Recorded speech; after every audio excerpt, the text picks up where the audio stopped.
Tom King and DC Comics are not changing their ways. The latest issue of Wonder Woman is one of the most, I think, awful comics ever written. Certainly one of the most insidious comics ever written, pushing all kinds of degenerate, hedonistic behavior.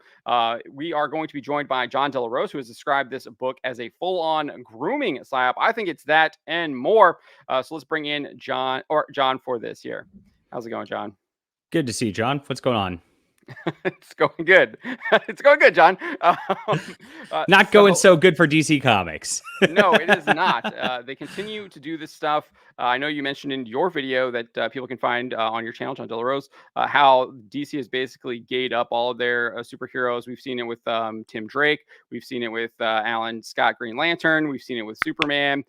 They're pretty much doing all their characters are gay now, and now they're moving on to transing characters. And this is kind of how they did it when they started making their characters gay. They had Wonder Woman like officiate a homosexual wedding, and now they're having Wonder Woman basically tell a young child basically to you're a girl because you like girl things, and kind of saying that is a good thing. So let's get into this here and talk about this. Wrote this up over at That Park Place.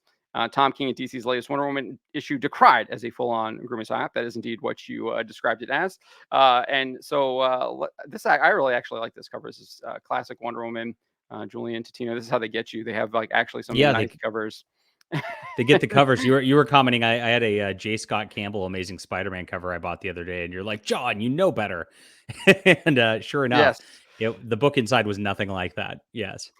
This is a similar case. So basically, the main thrust of this story, which doesn't even really make any sense if you've read any of the other issues, where the U.S. government is basically hunting the Amazonians, specifically Wonder Woman, and they've declared war on them. And she decides to basically go on a side mission in like Arizona or something, and visit a what looks like a cancer patient. This person definitely looks like some kind of cancer patient with the shaved head, the bald head.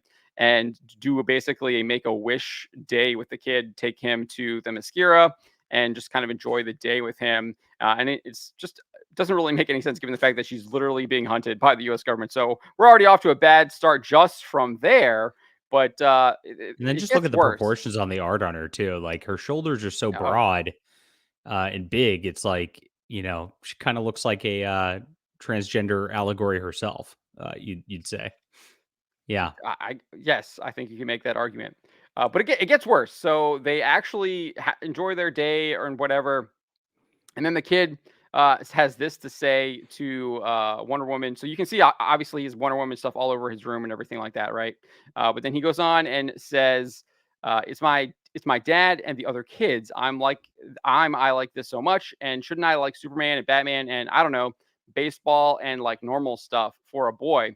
Is it because I'm sick inside, like, and is that is that why God made me sick? And Wonder Woman then responds by informing the boy there's nothing wrong with you. So I think you were hit the nail on the head over here. This kid is definitely suffering from a mental illness, most likely gender dysphoria. And then you have Wonder Woman here basically saying there's nothing wrong with you, when even the boy is self-diagnosing himself that indeed he has this. It's obvious. Like, and when I get the SJWs clapping back at me on talking about this, they go, "Oh, it doesn't say anything like that. You're reaching into it.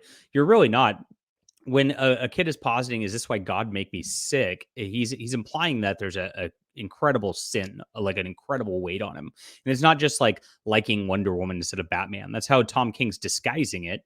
But the clear message there is when you're thinking it's that level of a thing, it's obviously a gender dysphoria type of situation, or like a gender confusion type of situation, probably brought on by abusive parents, because almost every instance of this is brought on by abusive parents. Yeah, and I think what's really sick here too is the fact that he's truly blaming the dad, and the dad is kind of the one who is victimizing the son. Obviously, not in kind of that abusive thing that you're talking about, but the dad is the one who doesn't want him to be basically playing with the girl dolls and doing all these things, and wants to kind of try and get him involved in these more masculine male activities. And he's feeling guilty because of that, and is like basically confessing to Wonder Woman here. And I think that's another part of how this comic is so insidious. It's obviously demonizing a strong paternal parent who's actually trying to look out for his son, who is clearly having issues. And the son here even is admitting that he has issues. Correct. It gets worse, though. It gets worse. So this is where it goes on this crazy anti-Christian and anti-religious screed in general. Wonder Woman says, "I do not understand the gods, though I have met them and fought them and worshipped them. Their desires remain a mystery." So again, this is kind of how you were describing how he was like he's disguising it, right? We just had the boys say like, "Is this why God is punishing me or made me Right. sick?" And now it's like, oh, Wonder Woman's just talking about I do not understand the gods, but it's still clearly referring to, I think, God and Jesus Christ as well. But anyway, she goes on and says, "Their desires remain a mystery. Their definitions of sin and tribute seem constantly, inevitably to change. Just grass thrown in the wind, it seems to me. They honor the weak and they honor the weak. The next, they celebrate the strong. Every commandment they hand down, they break themselves before we even get a chance to try. To be honest, I think they are fools." I just ridiculous. Everything here he's saying is just utterly And it's absurd. so out of character for Wonder Woman, who, like, Yes. the whole Amazonians are like literally like these protected children of the gods, and that's how she has her powers and everything is because of them, right? Yes, so like clearly this is Tom King using Wonder Woman as a puppet to voice his own political screed. Exactly. It's Uh, the same self-insert garbage that we've been hearing about constantly in the media lately, in terms of comic media. And Tom King loves to do this. If you look at any of Tom King's works, there are always these like navel-gazing, nihilistic, dejected things where he's just abandoning any kind of moral code or anything. Wonder Woman's not the first to do that. Batman did the same under Tom King. Supergirl did the yeah. same under Tom King. It's his MO. Yeah, he did the whole what is that Heroes in Crisis arc where he ruined the Flash, right? So yeah, this is what he does. I think the only book that I actually liked of him was his basically autobiography that he did, where he's telling his story about his time in Iraq, where it was actually, and then everything else is Yeah, just that's the only one where it was like, and that was a great book. But that's how he got into the industry, and from there he just became a train wreck when he was writing other people's fictional characters. yeah, Mr. Miracle is another one. Anyways, Wonder Woman continues saying, "All their pomp and thunder is just a cloak they wear to hide their obvious folly. At a time when I look at them, I see right through it, and I just start laughing, and they look at me and wonder why. You see, they made us in their image. This is the key to it all. They shaped us from clay, yes, but their model was themselves. This world is a labyrinth. We are lost in it, and so too are the gods." So, again, just utter ridiculous, rejecting the divinity of God here, and then also rejecting his creations as well, which makes sense given the fact that they're promoting transgender ideology, which does indeed reject God's creation as man is man and woman is woman. So, and then we get this here. So it continues to get worse. It gets worse and worse and worse. I mean, this comic is so truly is insidious. And just Wonder from a Woman then, comic structure perspective, if you look at this, these are pages oh in yeah, order of here. just like tons of dial. Look at this; it's like 6 panels of the exact same thing copied and pasted over, while she just rambles in dialogue and instead of actually does anything. This is a superhero comic book. It's ridiculous. Yeah, for the most part, this looks like they just moved the camera a little bit with Yeah. where the kid is. Like they moved the camera up, zoomed in on his face, and then I And guess and right they here it's a moved her little bit hand, different. like, from the first Yeah, panel, it's the same thing, they just put her hand in there, right? yeah. So, yeah. But then she goes on and says, all of which means Jack, that this kid's name is Jack. Though we struggle and question, there are no answers to be found in the heavens. So clearly denying that God can help you, right? There are no answers to Right. be found in the heavens. We must instead seek peace here with each other, within each other. So this is an absolutely terrible ideology. This is what we're fighting against. This kind of ego. Actually had a really good homily on Christmas Day from my priest talking about this is a daily struggle that we all face, where you have to choose between your ego, the world of your ego, and the world of Christ. And clearly, here Wonder Woman is choosing the world of ego and denying Christ. We should be choosing the opposite, and that's why this is so insidious and so damaging. Because Wonder Woman is indeed a hero, and they're trying to make her be the role model that you should follow, and they want you to imitate the behavior of Wonder Woman. And this is not the behavior we should be imitating, though. Truly, I mean, it's disgusting. It's That's I right. can't stand stuff like this. It's crazy. Yeah.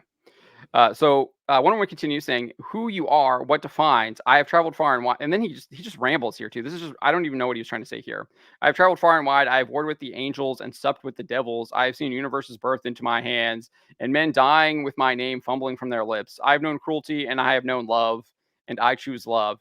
It, what is it? I don't even know what he's trying to say right there. Like he just completely loses what he's trying to do and just decides to go for this like, oh, it's love. So you can't criticize me because I'm actually on the team of love, right? I guess Right, maybe and that's that's what he's trying to exactly go. what the whole, like, the pride community is, loves to do too, and if you notice all their slogans are "Love is love," and it's, it's just muddies the definition of what, actual love is, and it's just, to these people, it's "Give me what I want, make me feel good right now," that's love, right? Yeah, And, obviously, that's not what love really should be. Yes. Yeah, I actually included the definition of love here from St. Thomas Aquinas, who observed that to love is, quote, to will the good of the other. And so now that begs the question, like, what is good, right? Well, we have Dr. Tom Neal at Word on Fire elaborating by quoting his moral theology professor. He says, of course, for Aquinas, to love means to consistently will and choose the good of the other. To love neighbor as self means seeing their sharing in the good as constitutive of your own sharing in the good. To love God, whose good we cannot will, strictly speaking, as he is purely actualized good itself, is to love what God loves, which of course is the neighbor's good. So we come full circle. He then added that love is linked, quote, to the moral law, which specifies both what the good is and how one must choose in relation to the good in a manner that brings God designed fulfillment. So obviously, the good is what is the moral law that God has passed down through like the Ten Commandments, through Christ's teaching in the parables that we have in the Gospels, as well as through the tradition in the church. So it's very clear that when you're trying to tell a young boy that it's okay for you to basically embrace being a girl and embrace this gender dysphoria, and there's nothing wrong with you. That is not loving someone. It is the exact opposite. You're leading them on a very detrimental path. Amen to that. Enough said. Yeah, so I can't stand this comic. I think that this stuff is just absolutely sick and disgusting. And then right here, just to kind of tee it off here, an attack on motherhood right here, where Jack Yes. basically tells Wonder Woman like, "You would be a great mom," and then Wonder Woman is like, "Oh, Jack, can you imagine me, a mother in this world? Does any child deserve that fate?" I mean, just truly, truly sick and disgusting. This anti-life death cult mentality where they literally don't even want to have bring life into this world, which is one of the things that we were made to do, is to help in the subcreation that God has created for us. And part of that subcreation, I think, is to bring a new life. Obviously, there's different vocations. Priests are supposed to stay celibate, and a lot of nuns stay celibate as well. But for the most part, most of us are called to the vocation of matrimony and raising a family. It's ridiculous, and, Tom King really just hits every social, woke cue on the head right here, and he just went for all of it, the full gambit. It's crazy. Yeah, yeah, I can't overemphasize how insidious and disgusting I feel by this. This is the exact opposite of what we should be doing, but it does give us a good template on how to counter this stuff and what we need to do. We need to have our heroes doing things that are righteous and good. And I know, John, you're doing that with a number of books coming out. I know you already are planning a new crowdfunding campaign for a book that you have in the works that does indeed teach good and true messages. Yes, it'll be coming up next year. It's gonna be called All Eyes on Ashley. It is a, just a straight up romance comic almost, but it's really from the perspective of the guy, and, it's a big warning sign about, falling for online grifters and simping and, things that guys should not be doing these days. You gotta have a little bit of self-respect, gotta be a little masculine, quite the opposite of what Jack is trying to, be with Wonder Woman. Wonder Woman's trying to groom him as here. So if you want something that's the opposite, that'll be on Kickstarter early next year. All right. Well, thank you so much for joining us, John. Really appreciate your commentary and analysis on this, and being a light in the darkness here in this comic book world industry that we are in. So, thank you so much. Likewise.